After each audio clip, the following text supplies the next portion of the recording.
told me, I don't know what's wrong with me with this voice. But I ain't no use to be sitting up at night. Yeah, I know what's wrong with me. My wife won't cut the air conditioning off at night. That's what's wrong with me. And I tell her all the time that's what's wrong with me. You know. But anyhow, if I had a voice like Richard, I do like Reverend Lee said at that funeral, I preached the hell out of y'all. But I got to use what I got. I got to use what I got. And don't y'all think I was looking at where I started, because I know where I'm at. And I get to where I'm going to get to later. My brothers and sisters, sometimes it seems like the more I study God's word, look like the less I know about it. You understand that these days and times that we have the privilege of having a personal relationship with God. And my brothers and sisters, we'll never know in this day and time, and in this lifetime, all about God. We listen at what people say about God, and we go on there. But listen at what Isaiah said, Isaiah 55, 8 and 9. It said, my thoughts are not your thoughts, neither are your ways my ways. For the heavens are higher than the earth, so are my ways higher than your ways, and my thoughts than yours. My brothers and sisters, in the book of John, where we be coming from with our text today, verse 24 and 25. In the book of John, there was a blind man that Jesus healed. And he was accused, they accused Jesus of being a sinner. The blind man responds in verse 25 by saying, whether he's a sinner or not, I don't know. But one thing I do know, I was blind, but now I see. I want to talk about today one thing I know. One thing I know. There's a reason for this lesson this morning, and there's a learning for it. My brothers and sisters, listen at what Jesus said, or this blind man said in his testimony. And I'm going to preach on that thought. My brothers and sisters, as Jesus was walking through the area, he noticed a man who was born blind. His disciples started to question Jesus. They want to know what reason was this man born blind. They want to know, was he born blind because of his sin, or was he born blind because of something his mother and father has done? But Jesus told them, said, neither one. So this man is born blind for the work of God to be shown. For the work of God should be made manifest through him. Jesus then spit on the ground and made a sand. And he rubbed it on this man's eye. And he told this man to go wash in the pool of Siloam. Now he didn't tell this man to go wash in Lake Diabone. Don't wash in the Ouachita River. He didn't tell the man to go down to the shooter and then wash your face. He told him to go and wash in the pool of Siloam. And this man went and washed, and the Bible said that he received his sight right then. He obeyed what Jesus told him. My brothers and sisters, now, this man wasn't cured because he washed in the pool of Siloam. It didn't have no great medicine in it. This man was cured because he obeyed and done what Jesus said.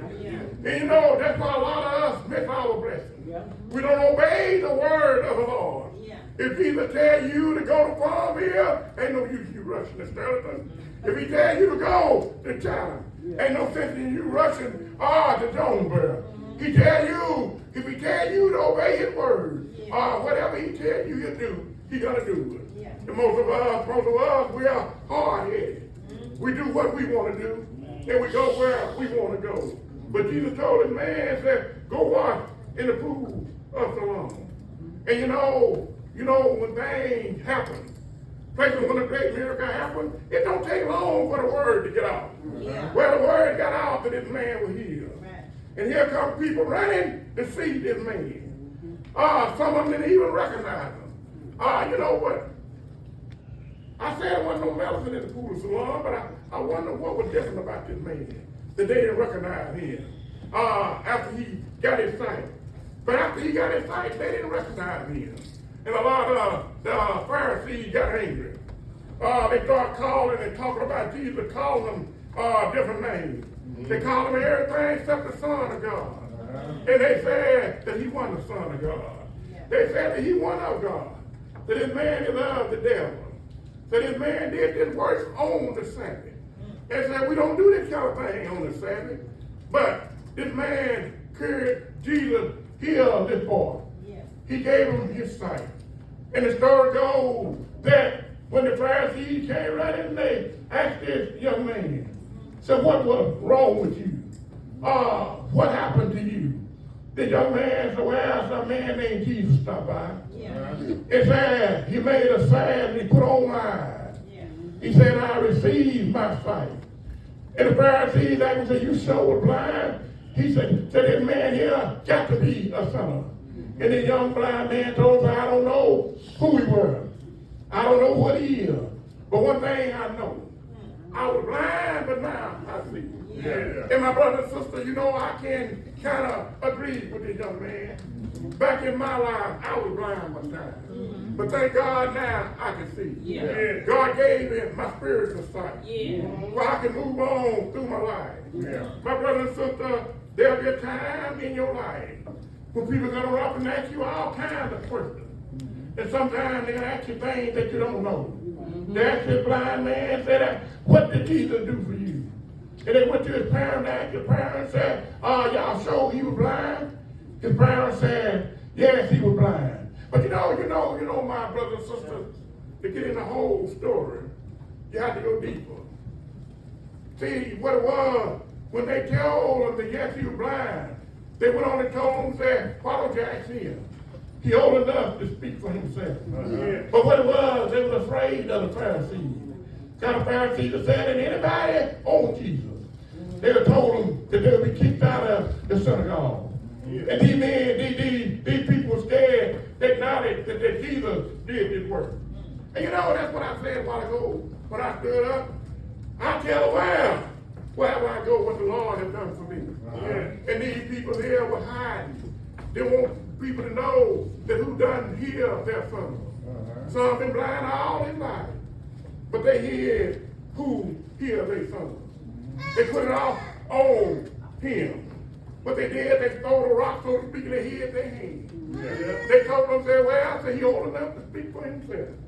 So ask him, and he can tell you. And I don't know whether he was a son or not, the young man said. But one thing I know, I was blind, and now I can see. And my brothers and sisters, there'll be time when people ask you certain questions about Jesus. There'll be time when you don't know the answer. But we who have been saved can testify just like the blind man. We can say, yes, I was lost, but now I'm found. I was blind, but now I see. And I found that I have some similarity with this man who was born blind. The first thing is, there are some things I do not know.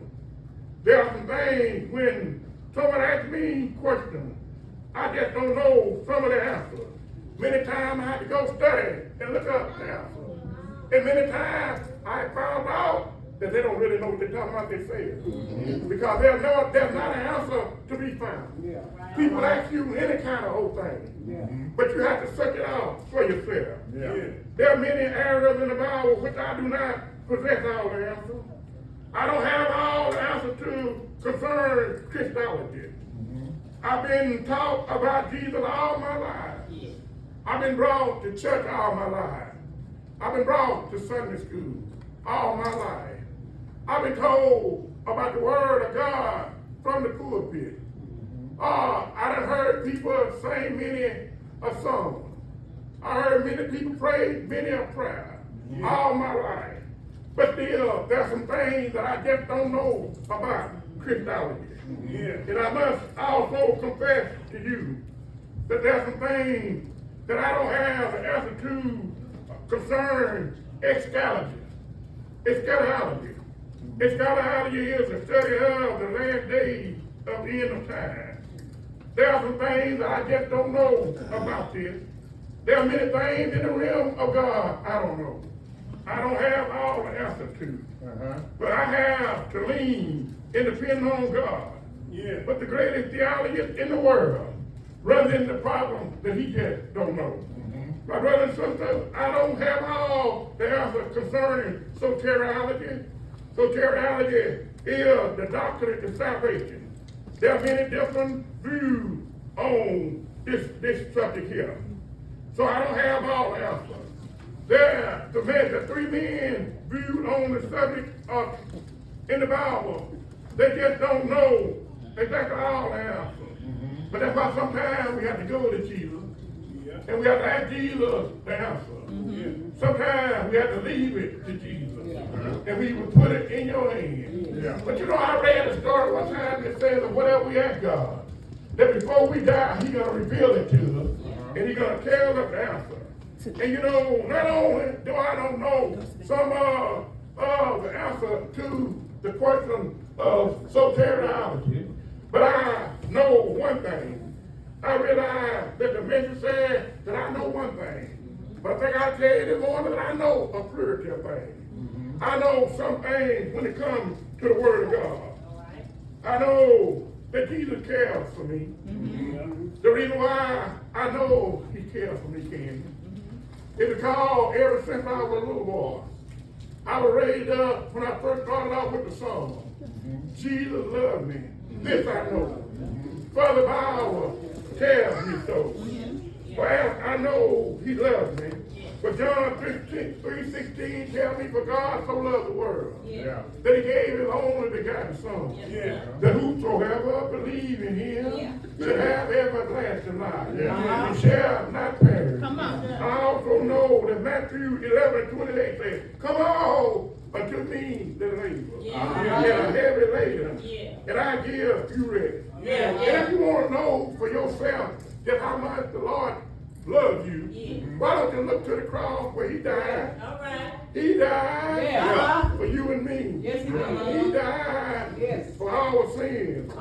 He died so that we might have this life. Why don't you look to the cross? And not only do I know that Jesus cared for me, but I know that Jesus called me one day. One day, Jesus called me. He called my name through the conviction of the Holy Spirit. It made me realize that I was lost and was headed for a burning hell. And a burning in I had a burning in an earned life. If you notice in the story, Jesus went to the blind man. He started him out. And that's what He did for me. And that's exactly what He'll do for you. But you know, I want to say this morning, I'm glad. I'm glad. That Jesus did me like He did the blind man. I'm glad that He didn't leave me like He found me. You know, since I found Jesus, I learned how to walk right. Since I found the Lord, I learned how to talk right. Since I found Jesus, I learned how to treat my friends right. Since I found the Lord, I don't say what I used to say. I don't talk like I used to talk. Since I know Jesus, I learned how to lean and depend on Him. Is there anybody here that know my Savior? Is there anybody here that know my Lord? Do you know Him? Do you know my Jesus? Do you know Mary's baby? Do you know God's only Son? Do you know Him? Do you know the one that suffered, bled, and died? For all my sins? Do you know Him? Do you know the one that went all the way to Calvary? Do you know the one that they whooped all night long? Do you know Him? Do you know Him? Do you know the one that they marched down the main thoroughfare with an old Roman cross on His shoulder? Do you know Him? Do you know the one that they marked to Calvary Hill with nails in His hands and nails in His feet? Do you know Him? Do you know the one that they hung out on an old rugged cross? They lifted Him so high and they dropped Him so low. Do you know my Jesus? Do you know the one that hung there from the 6th to the 9th the night hour. He died. He died. He died. He died. The world began to really rock. He died to the S-U-N within, so that the S-O-N could shine. He died until the temple began to crumble in pieces. He died. Yes, he died. But I'm glad. I'm glad this morning. The time 1 hour. They put him in a tomb. Stay there. These long days. Stay there. All night Friday night. Stay there. All day Saturday. Stay right there. All night Saturday night.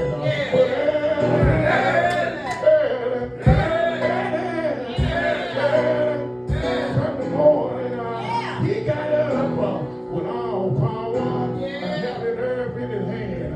The reason why, I know he got up every night and then I feel a trembling in me. I know he got up. And you say he got up. Hey, God, all right. Hey, all right.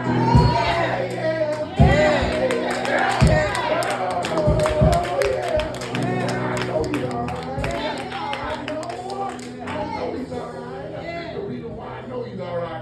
Just the other day, I wasn't fit to live, I wasn't fit to die, and I didn't have a God on my side.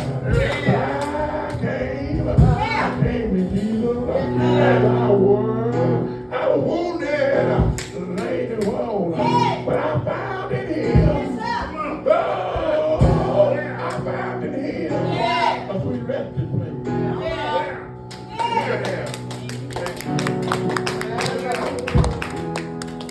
One thing I know.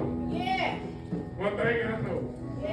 I was lost, but now I'm found. I was spiritually blind, but now I can see. What about you this morning? Somebody out there might be lost. Somebody might want to get home to Christian name. Somebody might want to come to Jesus. You can come to Him now while you have time. Tell the Lord, I give it all up to you. Tell him, the Lord, I come for you. The Lord, things might not be going right for me. Say, but I come to you. The Lord, I give my life to you. And Lord, one thing I know, I'm going to serve you.